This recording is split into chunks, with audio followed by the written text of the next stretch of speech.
Halo Sobat Bincang Energi, kembali lagi dalam segmen kesayangan kalian yakni Bincang Energi Siaran Terkini. Bersama saya Arul, hari ini bersama dengan rekan saya akan mengalihkan informasi-informasi menarik dan aktual seputar perkembangan energi dan lingkungan selama 2 minggu ke belakang. Halo Sobat Bincang Energi semua, saya Mutia bersama Bang Arul akan menyajikan berita-berita yang lagi happening banget nih soal energi dari tanggal 23 Januari hingga 5 Februari 2023. Kira-kira apa aja? Yuk kita langsung menuju berita pertama kali ini. Berita pertama kali ini datang dari Solar B35 yang mulai diperjualbelikan mulai 1 Februari yang lalu. Dikutip dari Kompas.com, program B35 adalah peningkatan persentase pencampuran bahan bakar nabati ke dalam bahan bakar minyak jenis minyak solar dari 30% menjadi 35%. Menteri Energi dan Sumber Daya Mineral Bapak Arifin Tasrif mengatakan, program mandatori biodiesel 35% dimulai Februari ini menyusul keberhasilan B30 dalam mengurangi impor minyak sekaligus menghemat devisa negara. Menurut dia, penghematan devisa dari pemanfaatan biodiesel pada tahun 2022 mencapai lebih dari 100 triliun rupiah. Pada kesempatan yang sama, Direktur Bioenergi Kementerian SDM Bapak Edi Wibowo menyampaikan, target penyaluran biodiesel pada tahun ini sebesar 13,5 juta kiloliter dan akan menghemat devisa senilai 10,75 miliar US dollar atau 161 triliun rupiah. Sebelumnya, Direktur Jenderal Energi Baru Terbarukan dan Konservasi Energi Kementerian SDM Bapak dan Kusdana mengatakan, pengguna biodiesel tidak perlu khawatir dengan peningkatan spesifikasi dari B30% menjadi B30%. Pasalnya, Kementerian SDM memastikan kualitas produksi dan penanganan mulai dari transportasi sampai pencampuran ditangani baik. Program B35 ini juga diproyeksikan dapat menyerap tenaga kerja sebanyak lebih dari 1,6 juta orang, serta pengurangan emisi gas rumah kaca sebesar 34,9 juta ton CO2.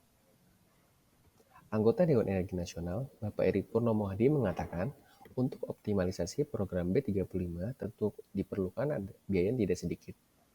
Pasalnya ada isu penting, yakni ketersediaan fasilitas pencampuran dan penyimpanan biodiesel itu sendiri. Fasilitas yang ada sekarang hanya cukup untuk menjalankan program B30.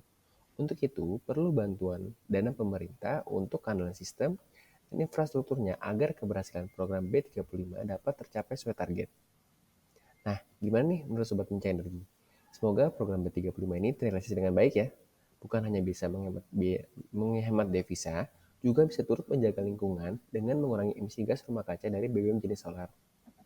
Lanjut ke berita kedua kita kali ini berasal dari pemerintah yang mengklaim bahwa pembangkit EBT terpasang tembus 12,5 gigawatt sepanjang tahun 2022. Kementerian Energi dan Sumber Daya Mineral menyebutkan bahwa sepanjang tahun 2022 untuk subsektor energi baru, terbarukan, dan konservasi energi, kapasitas terpasang pembangkit listrik yang berasal dari pembangkit EBT adalah 12,5 gigawatt. Hal tersebut berarti sepanjang tahun 2022, bauran energi primer pembangkit listrik sebesar 14,1% berasal dari EBT. Bapak Arifin menyebutkan bahwa tahun 2022 capaian penurunan emisi CO2 sebesar 91,5 juta ton. Hal tersebut dicapai melalui aksi mitigasi implementasi EBT, efisiensi energi, dan penerapan bahan bakar rendah karbon, penggunaan teknologi pembangkit bersih, dan kegiatan lainnya.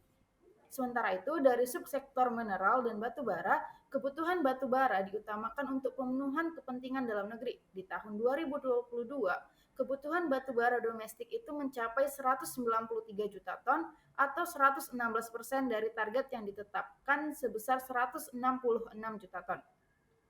Sementara produksi batu bara tahun lalu sebesar 687 juta ton atau 104% dari target yaitu 663 juta ton. Di tahun 2023 ini target produksi batu bara mencapai 695 juta ton dengan proyeksi kebutuhan domestik sebesar 177 juta ton dan 518 juta ton untuk diekspor. Keren ya Sobat Ben, semoga dengan dibangunnya pembangkit listrik bersumber EBT yang semakin banyak membuat kita selangkah lebih dekat menuju energi berkelanjutan yang tentunya aman untuk lingkungan.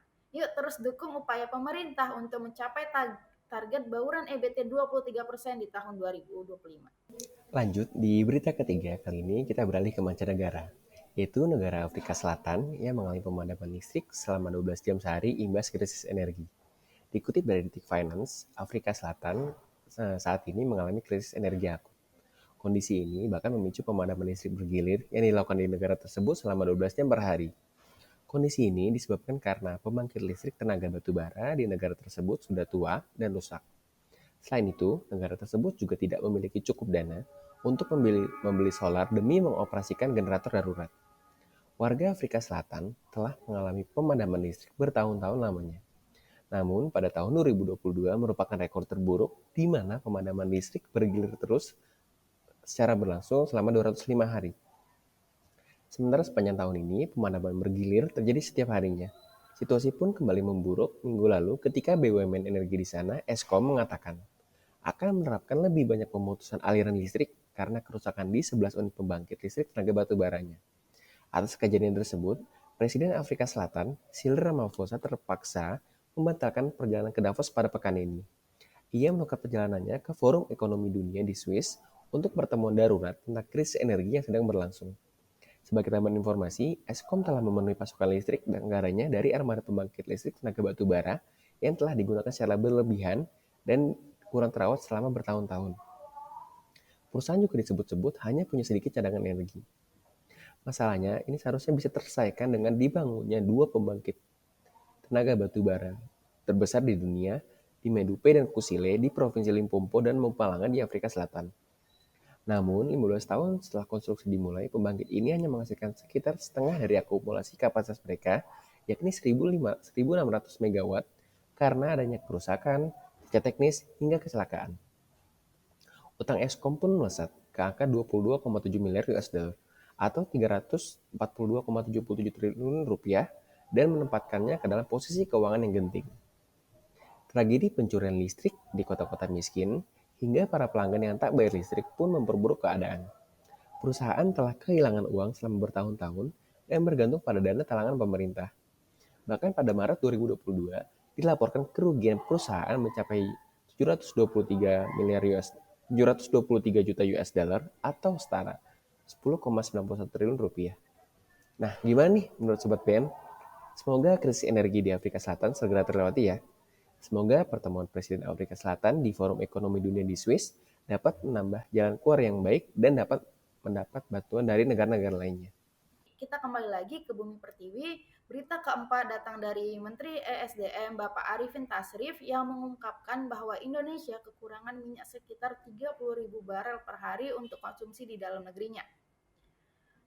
Bapak Arifin berharap agar kontraktor-kontrak kerjasama dapat mengoptimalkan produksinya, terutama dalam jangka pendek dan memiliki strategi itu untuk jangka panjangnya. Untuk menekan konsumsi minyak, lanjut Arifin, pemerintah telah melakukan upaya untuk mendorong konversi listrik pada sektor transportasi. Namun konversi ini membutuhkan proses dan tidak bisa cepat karena mata rantai yang panjang. Sementara itu, pemerintah juga telah memberikan berbagai dukungan berupa insentif untuk sektor hulu migas agar produksi dapat ditingkatkan. Sementara itu, Kepala SKK Migas Bapak Dwi Sucipto menyampaikan bahwa investasi hulu migas untuk tahun 2023 ditargetkan mencapai 15,5 miliar US dollar atau meningkat 26% dibandingkan tahun 2022 dan lebih tinggi dari pertumbuhan investasi global yang hanya sekitar 6,5%. Target tersebut juga yang tertinggi sejak tahun 2016. Bapak Dwi juga menyebutkan bahwa kenaikan investasi tersebut sebagai bukti nyata bahwa perubahan untuk membawa kembali kebangkitan industri hulu migas untuk mencapai milestone baru dengan produksi minyak dan gas terbesar sepanjang tahun 2030 telah ada. Lanjut, untuk ke berita kelima, sudah di berita terakhir. Berita kali ini datang dari Kementerian ESDM yang melaporkan realisasi subsidi energi pada tahun 2022 sudah mencapai 157,6 triliun rupiah yang merupakan tertinggi sejak 2015. Meski demikian, realisasi ini ternyata lebih rendah dari target yang sudah ditetapkan, yakni sebesar 211,1 triliun rupiah. Menteri SDM Bapak Arifin Tasrif menjelaskan, penurunan subsidi energi ini terutama karena turunnya realisasi subsidi BBM. Bapak Arifin melanjutkan, hal itu terjadi karena harga minyak mentah mengalami penurunan. Adapun realisasi subsidi energi sebesar 157,6 triliun rupiah itu terdiri dari 97,8 triliun untuk subsidi BBM dan LPG, dan kemudian sebanyak 59,8 triliun untuk subsidi listrik. Namun jika dibandingkan dengan tahun-tahun sebelumnya, subsidi di tahun 2022 ini terbilang besar. Kementerian SDM memperkirakan pada tahun ini subsidi energi masih besar mencapai 209,9 triliun rupiah dan yang terdiri dari 139,4 triliun rupiah untuk subsidi BBM dan LPG dan subsidi listrik sebesar 70,5 triliun rupiah. Menurut Bapak Arvin Tasrif, hal itu dipicu oleh masalah pasokan imbas konflik Rusia dan Ukraina serta meningkatnya permintaan karena pulihnya ekonomi di sejumlah negara. Kemungkinan jumlah peningkatan kebutuhan demand di Cina dan juga beberapa negara lainnya. Wah, ternyata subsidi energi di sepanjang tahun 2022 ini mencapai tingkat paling tinggi ya sejak tahun 2015 nih Sobat Ben. Semoga subsidi tersebut tepat sasaran dan adil untuk seluruh masyarakat Indonesia ya. Wah, Sobat Bincang Energi, nggak terasa nih berakhir juga segmen BES ke-46 kita hari ini. Gimana? Keren-keren kan berita seputar energinya? Semoga bisa menambah insight baru nih buat Sobat Ben semua. Bener banget nih kamu Tia. Nah untuk itu terus update pengetahuan kamu tentang energi dan lingkungan dengan terus mengikuti berbagai program bincang energi lainnya yang bisa kamu akses melalui website kami di bincangenergi.id dan Instagram kami di @bincangenergi serta YouTube kami di Bincang Energi. Jangan lupa follow, like, share, dan nyalakan notifikasinya ya supaya tiap informasi nggak ada yang kamu lewati. Saya Arul bersama rekan saya. Saya Mutia, kami dari Bincang Energi pamit undur diri. Salam energi berkelanjutan, sampai jumpa di BES selanjutnya. Dadah!